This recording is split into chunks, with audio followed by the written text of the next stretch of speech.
अस्सलाम वालेकुम।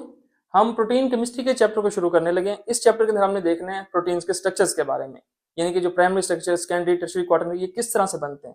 और आखिर में हमने देखना है अगर इनकी मिसफोल्डिंग हो जाए तो उससे डिजीजेस कौन सी हो सकती हैं। सबसे पहले तो हम वही बात जो हमने अमाइनो एसिड्स में भी डिस्कस की थी कि हमारे पास 20 स्टैंडर्ड अमाइनो एसिड्स होते हैं जो प्रोटीन्स बनाते हैं। ठीक है, जो हमारे पास अब तो काफी सारे अमाइनो एसिड्स हैं, लेकिन नॉर्मली जो 20 हैं उनको हम स्टैंडर्ड कहते हैं। सिर्फ उन्हीं ने ही हमारे पास बनाना है प्रोटीन्स। उसके बाद आता है लेवल ऑफ ऑर्गेनाइजेशन। प्रोटीन्स हमारे पास प्राइमरी स्ट्रक्चर भी बनाते हैं, सेकेंडरी भी बनाते हैं, टर्शरी और क्वाटरनरी। सबसे पहले हम आते हैं प्राइमरी स्ट्रक्चर के ऊपर। प्राइमरी हमारे पास एक बिल्कुल सिंपल स्ट्रक्चर है इस प्रोटीन्स का। प्राइमरी स्ट्रक्चर होता है कि हमारे पास अगर अमाइनो एसिड जो है मुख्तलिफ, वो हमारे पास पेप्टाइड बॉन्ड के थ्रू लीनियरली अरेंज हो जाए, इसे हम कहते हैं primary structure. The linear sequence of amino acids are called primary structure. यानी कि हमारे पास मुख्तलिफ अमाइनो एसिड्स हैं, ये दरमियान में पेप्टाइड बॉन्ड के थ्रू आपस में जुड़े और हमारे पास जो बॉन्ड बना या जो हमारे पास स्ट्रक्चर बनता है उसे हम कहते हैं प्राइमरी स्ट्रक्चर। इसमें हम कह रहे हैं पेप्टाइड बॉन्ड के थ्रू अटैच हो रहे हैं दूसरे के साथ। अब ये पेप्टाइड बॉन्ड बनता कैसे है वो देखते हैं हम। पेप्टाइड बॉन्ड को समझने से पहले हम अमाइनो एसिड के स्ट्रक्चर को रिवाइज करते हैं। हमने कहा था हमारे पास एक अल्फा कार्बन होता है जो कार्बोक्सिलिक ग्रुप के साथ अटैच होता है, और एक साइड पे हमारे पास अमोनिया होता है, और हमारे पास हाइड्रोजन भी इसके साथ अटैच होता है। और आर ग्रुप से कोई भी ग्रुप हो सकता है हमारे पास, वो मिथाइल हो सकता है, वो हमारे पास इथाइल हो सकता है। ठीक है, कोई भी ग्रुप हमारे पास हो सकता है। ठीक है, तो ये हमारे पास था अमाइनो एसिड का स्ट्रक्चर। अब ये एक अमाइनो एसिड ये है, इसी तरह का एक और अमाइनो एसिड ये आपस में जुड़ेंगे जिस बॉन्ड के थ्रू, उसे कहेंगे पेप्टाइड बॉन्ड। ठीक है, अब होगा किस तरह, हमेशा याद रखें आपने एक साइड पे हमेशा अमोनिया को रखना है, एक साइड पे आपने कार्बोक्सिल ग्रुप को रखना है। ठीक है, यानी कि लेफ्ट साइड पे आपने हमेशा अमोनिया को रखना है, राइट साइड पे आपने कार्बोक्सिल ग्रुप को रखना है। सिंपल, यहाँ पे इन दो दरमियान हमारे पास बॉन्ड बनेगा। होगा क्या, ये जो हमारे पास कार्बोक्सिल ग्रुप है सी डबल OH जो है, इसका OH ग्रुप और अमोनिया का हाइड्रोजन ये आपस में मिलेंगे। यानी कि ये OH हो गया हमारे पास, ये हाइड्रोजन हो गया।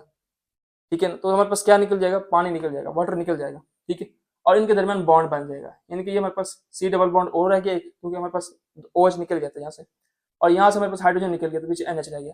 तो ये हमारे पास जो बॉन्ड बन, इसे हम कहते हैं peptide bond.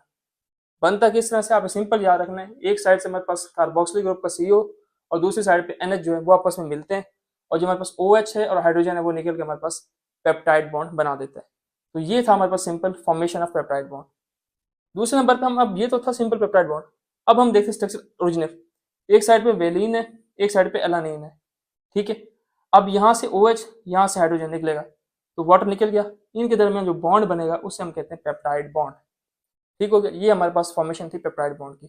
Naming of peptide bond में सिंपल याद रखिए, आपने लेफ्ट साइड पे रखना है एन वाले टर्मिनल को, एन टर्मिनल, यानी जैसे अमोनिया मैंने उस टाइम भी कहा था। ठीक है, राइट साइड पे आपने रखना है सी टर्मिनल को, ये हमारे पास सी टर्मिनल कार्बोक्सिलिक ग्रुप। ठीक है, अब जो एन टर्मिनल वाला जो हमारे पास है, ये एन टर्मिनल कौन सा हमारे लेफ्ट साइड पे, वेलिन है ना लेफ्ट साइड पे, तो वेलिन का INE हटा दें सफिक्स, वहां आप लगा दें YL, तो ये बन जाएगा वेलिन की जगह वेलाइल। ठीक है, जो हमारे पास सी टर्मिनल वाला जो राइट साइड वाला है वो सेम टू सेम रहेगा, एलानिन, तो हमारे पास बन गया वेलाइल एलानिन। तो ये था पेप्टाइड बॉन्ड को नाम देने का तरीका। ये तो एक एग्जांपल थी। ठीक है, अगर हमारे पास 3 अमाइनो एसिड आ जाए जैसे वेलाइल, ग्लाइसिन, एलानिन है, तो आपने लेफ्ट साइड के दोनों को उड़ा देना है। ठीक है, यानी कि उसके INE को हटा के YL लगा देना है, तो वेलाइल बन जाएगा, INE इसका भी हटा दें तो ग्लाइल बन जाएगा, एलानिन, वेलाइल अलाइल ग्लाइल एलानिन बन जाएगा। तो ये था हमारे पास नेमिंग ऑफ पेप्टाइड बॉन्ड। अब एक कैरेक्टरिस्टिक्स ऑफ पेप्टाइड बॉन्ड, ये जो पेप्टाइड बॉन्ड बना है इसकी क्या खसूसियात हैं। सबसे पहली बात यार कि ये हमारे पास पार्शियली डबल बॉन्ड है। वो किस तरह, अब ये जो हमारे पास कार्बन और ऑक्सीजन के दरमियान डबल बॉन्ड है, ये सम टाइम यहाँ भी आ जाता है। तो ठीक है, कभी कभी ये सिंगल बॉन्ड है, कभी ये डबल बॉन्ड भी हो सकता है। ठीक है, तो ये पार्शियली हम कहते हैं डबल बॉन्ड है एक तरह से। दूसरे नंबर पर ये पेप्टाइड बॉन्ड बना है, इसने कोई रोटेशन नहीं करवानी, कोई मूवमेंट नहीं करवानी। उसकी रीजन क्या, ये रिजिड होता है और प्लेनर होता है। ठीक है, पहली बात हमने की पार्शियली डबल बॉन्ड है, यानी कि ये जो डबल बॉन्ड ये कभी इधर भी आ जाता है, कभी इधर भी आ जाता है। तो हमने कहा ये पार्शियली डबल बॉन्ड है, क्योंकि ये रोटेशन नहीं करवा रहा, कोई मूवमेंट नहीं करवा रहा, तो ये हमारे पास रिजिड है और प्लेनर है। दूसरे नंबर पे यहाँ देखें पेप्टाइड बॉन्ड, यहाँ कोई चार्ज वगैरह नहीं है, लेकिन ये हमारे पास मजीद हाइड्रोजन बॉन्ड के साथ बॉन्डिंग करता है, जैसे ये पोलर भी है, क्योंकि हाइड्रोजन अगर बॉन्डिंग हो रही है तो ये हाइड्रोजन बॉन्डिंग हम कहते हैं पोलर्स के दरमियान होती है। क्योंकि इसके ऊपर कोई चार्ज नहीं है लेकिन हाइड्रोजन बॉन्डिंग कर रहा है, लिहाजा ये हमारे पास पोलर है, अनचार्ज बट पोलर, ये इसकी खसूसियात है। आखिर में आते हैं break down of peptide bond. अब ये जो हमने पेप्टाइड बॉन्ड के थ्रू ये जोड़े हुए हैं सारे के सारे, ठीक है, अमाइनो एसिड्स, अगर हम इन पेप्टाइड बॉन्ड को तोड़ना चाहते हैं वो हम किस तरह तोड़ेंगे। क्योंकि हमने एक बात याद रखी, जो प्राइमरी स्ट्रक्चर होता है ना, इसे आप बाकी स्ट्रक्चर्स की निस्बत, जैसे सेकेंडरी टर्शियरी है, आप यूरिया के थ्रू, टेम्परेचर, पीएच के थ्रू आप तोड़ सकते हैं बॉन्ड्स, लेकिन पेप्टाइड बॉन्ड को आप उनसे नहीं तोड़ सकते, ये रेजिस्टेंट होते हैं। इन्हें तोड़ने के लिए हमें कुछ एंजाइम्स चाहिए जिन्हें हम कहते हैं पेप्टिडेजेस, जो पेप्टाइड बॉन्ड को तोड़ते हैं।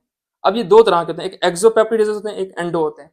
एक्सो का मतलब जो बाहर हमारे पास टर्मिनल है उनको तोड़ेंगे, एंडो का मतलब अंदर वाले बॉन्ड तोड़ेंगे।